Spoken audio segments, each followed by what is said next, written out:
stage of learning, we first of all get a big picture overview. And to do that, we look at the chapter heads, we look at the title and the author, we look at the chapter heads, we look at the index, so that we've got a general idea of what the whole book is about. We spend about 5 or 10 minutes just doing that. We then preview the first chapter. We spend about 3 minutes really going through, reading any subheadings and looking to see what information is in there. And basically at this point, you stop after the first chapter and you say, have I found anything of use? Because my time's precious. You know, if I haven't found anything in an overview and a preview, then am I going to find anything in the other 9 chapters? So you actually make a conscious decision there of whether the book is useful to you, and it's going to add to your knowledge. You don't have time to waste on things that are only what you already know.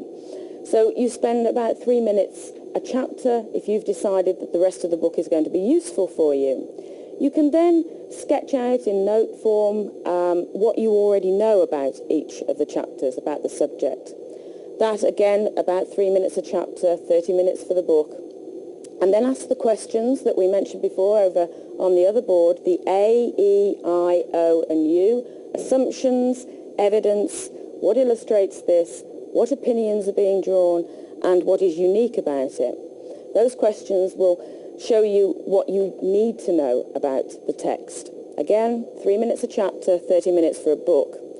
Now we come on to speed reading. And yes, it's quite easy for all of us to actually achieve a speed of 10 to 15 seconds a page. And I encourage you to look at speed reading, because basically the way we've all been taught to read is to vocalize in our heads as we read the words. Now that means we stop on each word and we focus. It means that the brain, which works at far faster than that, gets bored, so it back skips, it wastes time, it wanders.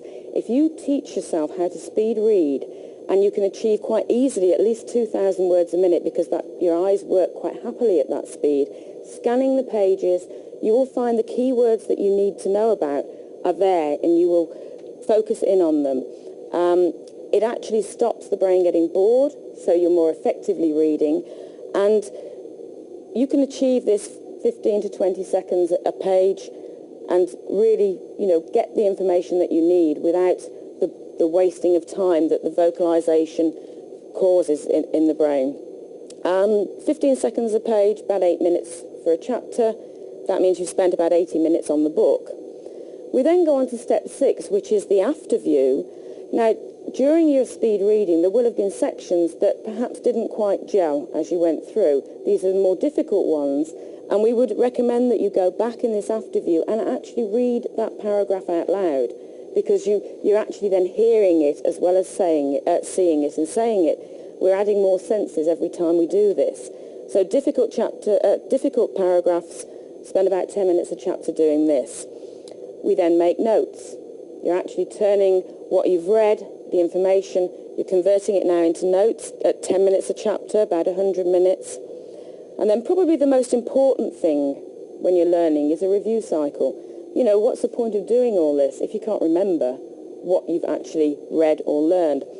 And for a review cycle, we would just recommend that you looked at these notes that you made here for 10 minutes the next day, for 10 minutes the next week, and for 10 minutes the next month. And that way you've revisited them and you've locked the information into your mind. So here, in just 410 minutes, less than 7 hours, you've read an entire 250-page textbook. But you haven't just read it, you've reviewed it, you've re-reviewed it, you've made notes, but also you've fully understood and fully comprehended it. That's the power of power reading. Now, in terms of taking notes, there's another very important technique that we call learning maps. And we've actually already introduced you to learning maps, because that's exactly what this is here. It's a unique way of making information much more memorable. And we do have in the studio audience today somebody who has effectively used a learning map in his work relationships. I'd like to ask Jerry Cohen to come up and share with us his experiences. Welcome, Jerry. Hi. Would you please tell us, first of all, what your occupation is, what you do? Yes, I'm a global account manager for Hewlett-Packard Components Group. Mm-hmm. And how have you embraced the whole idea of learning maps? Well, I've used learning maps for different things. I found it very useful for presentations. Mm-hmm. For instance, I have in front of me a presentation that I did a period of time ago, and it was a region review. So I centralized the talk about the region review, mm-hmm. and I had different portions that came off, that radiated off it, and I talked about each thing in turn. And the incredibly powerful thing that I learned about this is that after reviewing it and going through it, I can actually create a picture of this in my mind, mm-hmm. and I can therefore go to a section and see it in my mind, what all the things I'm going to talk about, what all the key elements are, mm-hmm. and the order I'm going to talk about it in. Right. And I see you've used different colors as well. So how important was that? The different colors aren't really essential, but they do help to distinguish it a little bit better. Mm-hmm. And how do you find this kind of learning, keeping notes, is different from the old-fashioned linear methods, I guess? Yes. In the beginning, I really didn't see what, just by reading about it, I really didn't see what the difference was. Mm-hmm. When I actually started using it, I found that it made a tremendous difference. Mm-hmm. I found that I can visualize the sequence of events.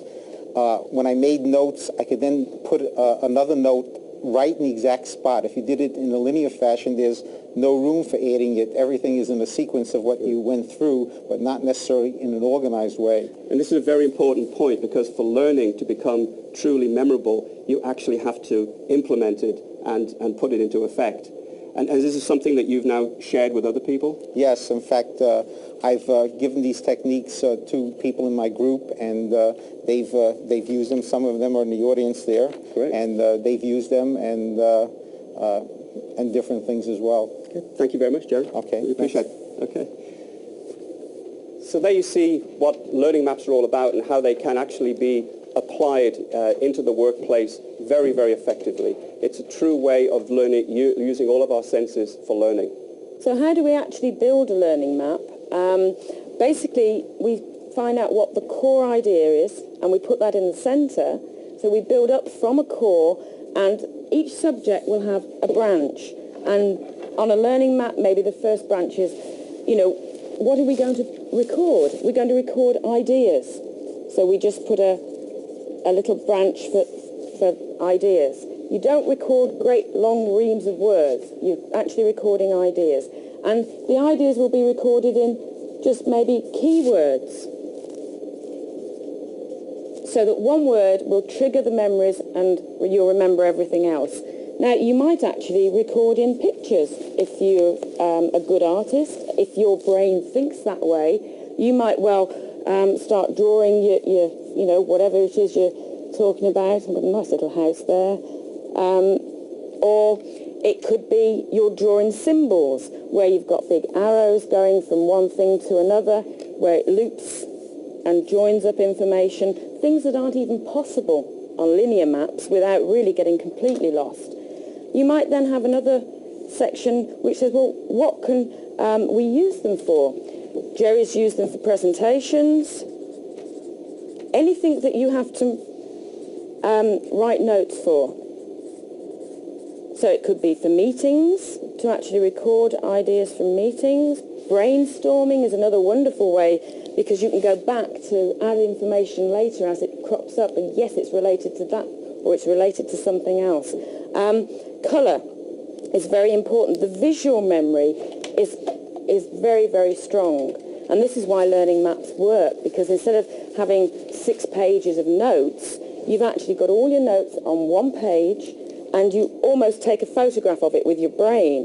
And if you're trying to learn from it, and you're redrawing a map, your brain will be looking for what's missing. So you might have, on the original one, had 3 legs, and you think, that part of the subject I've completely lost. That's where I need to do some more work, because your brain is in tune with this sort of learning. A brain cell is very much like this. You've got a center and you've got all the connections coming out from it.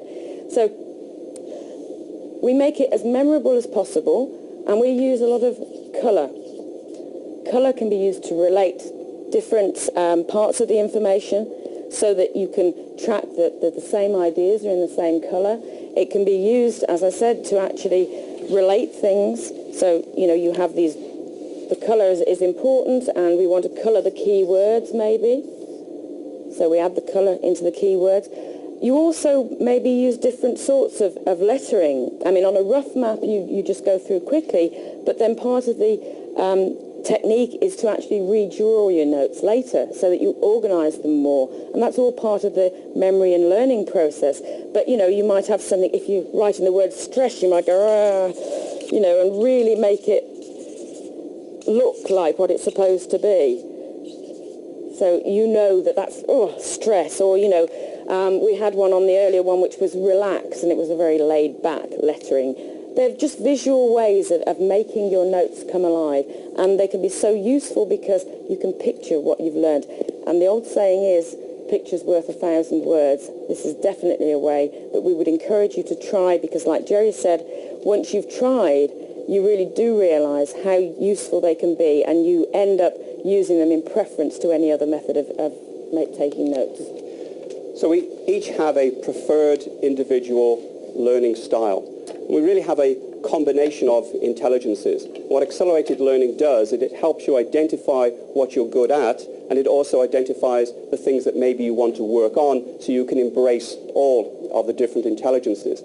Learning must never be passive. You have to be doing something as you learn. And this chart, I think, really tells a story. On average, we only remember about 20% of what we read, 30% of what we hear, 40% of what we see, and about 50% of what we say. But the single most effective way to learn is to physically do something, to be actively involved. But that still only results in about 60% recall. However, if we can see it, if we can hear it, if we can say it, and if we can do it all together, then we can increase that recall to 90%. Multi-sensory learning really pays dividends. I remember I once asked a group from an insurance company to write down the individual processes involved in dealing with a claim. Each person held up one of the processes in front of him, and then they all positioned themselves in the correct sequence at the front of the room. It was a very powerful learning experience that they never forgot. And speaking of powerful learning experiences, what are you doing right now as an active learner? Are you making a learning map? Will you stop the video and think through what would work best for you? That's what we mean by active participation. Knowing about a subject and really understanding it are two different things. Well, if you've done a good job at stage 2, you'll certainly know about your subject. But will you really understand it? Converting data into understanding is the job of stage 3. We're going to look now at the traits, if you like, of the 7 intelligences. And we all have a different profile of them. We all have all 7, but we just use them in a way that is unique to us. So when I pose some questions, by all means, you will be able to answer yes to more than one, because we don't just rely on one intelligence. And the first one we're looking at is the linguistic intelligence. Now, are there people here who enjoy verbal arguments or crosswords, things like that? Those are the linguistic talents, and they would certainly be using things like asking questions or rephrasing what they're learning in their own words. That would be a way of actually employing this linguistic talent. Now, for people who like figures and accounting and science, and maybe calculating the betting odds, that is a display of the mathematical intelligence, mathematical and logical. And the sort of techniques that we can use to help us use that would be to rate and categorize what we're learning, to put them into numbered lists so that we can use this affinity we have with our mathematical, logical intelligence. A lot of people enjoy actually things like dressmaking or building models. That is using their visual spatial intelligence. And again, as far as a learning tool, we can use this by using visualization, and actually the mind mapping that we looked at in the last stage would be very, very useful to bring out this visual spatial intelligence. And then there's a group of people who definitely need to get hands-on, the people who are good at sports, for whom physical activities are the way that they transfer their learning into being. And they're the sort of people who would definitely need to be involved in actually learning, in experiments, in demonstrations, really working through and getting their hands into what they're actually learning about. Are there any people here today who are good at music? You play the piano, play the guitar, and many other of you are also good at music. You have a good sense of rhythm. You can recognize a tune. You're musically talented as well. And what you should do is you should have pleasant music playing in the background when you're learning, or you should turn things that you've learned into jingles or rhymes to help you remember them more effectively. Are there people here today who are good at note-taking, and you like to keep notes of everything that you do, and you also like to sit down and think and reflect and analyze what you're doing? You would have an intrapersonal intelligence. So you should make sure that in any learning situation, you allow for quiet time so that you can afterwards sit down, work out what went well, what could have gone better, and so how you can apply it in the future. Are there people here who like working in teams? You like working with other people? Maybe you like helping other people or teaching other people. You would have an interpersonal intelligence. So you should make sure that the learning experiences for you is something that you do with other people. So you can share and compare notes with other people, and you will be much more effective in the learning process. So as we've mentioned before, the whole idea of having a fixed IQ, an intelligent quotient, has gone, been thrown away, because there really are now at least 7, maybe even 8 different kinds of intelligence, and we all have a combination of each of those intelligences. So in the old days, what we like to call old-fashioned learning really was principled on the 2 intelligences, linguistic and logical mathematical. It really just gave you a one-hit, a single chance of learning. But today, we're talking about a multiple chance of learning by exposing to you the benefits of learning using all of these different intelligences. There's a lot of talk these days that every company must become a learning organization. Now, a learning organization is characterized by groups of people deciding for themselves what they need to learn in order for the company to succeed and for them to develop their personal skills. Let me give you a simple but dynamic idea that I've introduced into many of the companies that I work with. Small groups of people, say 5, form what I call learning action circles. Now, each month they decide what they'll learn. Then they each take a book or a tape course on the subject. At the end of the month, they each teach what they've learned to the others and how the ideas can be adapted to the company's own particular circumstances. The result? Then the very act of teaching it to the others really does ensure that you understand the subject well, and secondly, you get to master 5 times as much material in the same time. Now, that really is accelerated learning. I'm sure you could use the same idea in your own organization. Let's briefly look at how a language learner used an accelerated learning course, language course, through a whole range of his intelligences. I use post-it notes. The good thing about them is that you can stick them on and off different objects. I tend to stick them on objects that I don't know the words for. I had one on the drawer for le tiroir, and I could never remember the word for central heating, so I actually stuck one on the radiator with le chauffage central on it.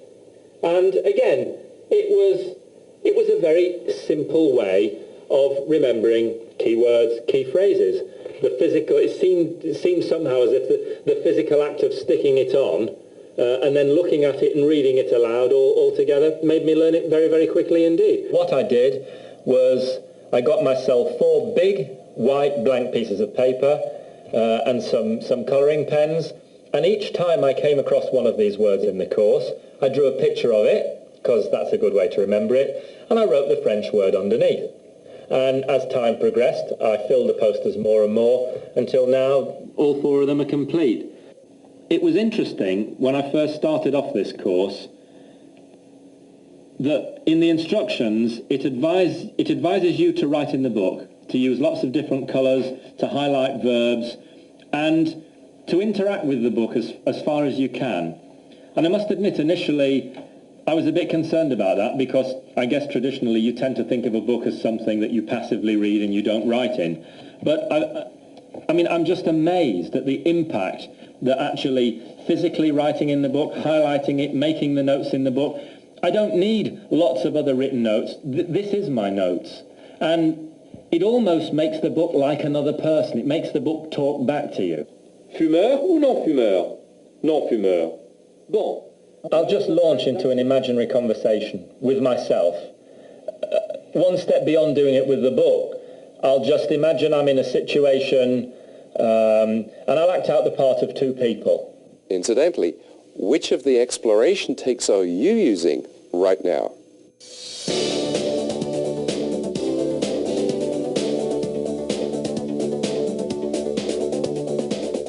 Let's now turn to stage 4.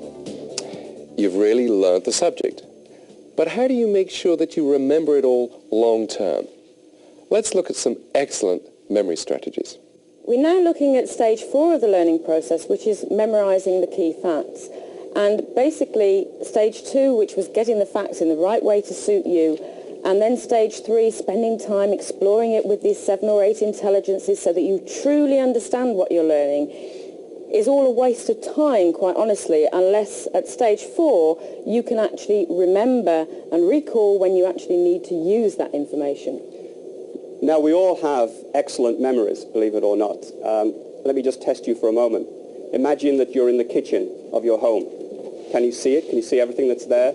You know where the oven is situated. You know where the refrigerator is situated. You could probably see the color of it, whether it's black or green or that ugly yellow that they have sometimes. You can see where the coffee machine is. Maybe for you, thinking what your kitchen is like conjures up a smell of the coffee that's brewing in the morning. But you can each picture in your own mind's eye exactly the layout of your own kitchens. You've seen it, you've remembered it. The important thing that we need to do is take in the information and transfer short-term memory into long-term memory so that then you can trigger it and you have it something you can use forevermore. Jane? One of the fundamental things in memory is, it may sound crazy, but the first thing you have to do is actually decide you're going to remember. Make a conscious effort and say, yes, I'm going to remember this. That is the first thing to key up the brain ready for, I'm going to make a memory here. And I like to think of making a memory, if you like, as almost forging a path through the forest. The first time you go through, you part the trees, you struggle through, you get to the other side, and you look back, and nobody would ever know that you've gone through there. There's not a path defined through that forest. But if you go back that same route every so often, gradually you wear away the undergrowth. You make that connection from one side of the forest to the other much stronger. And that is exactly what happens with a memory. And to make use of this, we like to use what's called a review cycle. And that is basically you learn your materials, you review them within an hour so that you've got a very early review of materials. And if you're using learning maps, this is the ideal way to do it because you flash your map for a couple of minutes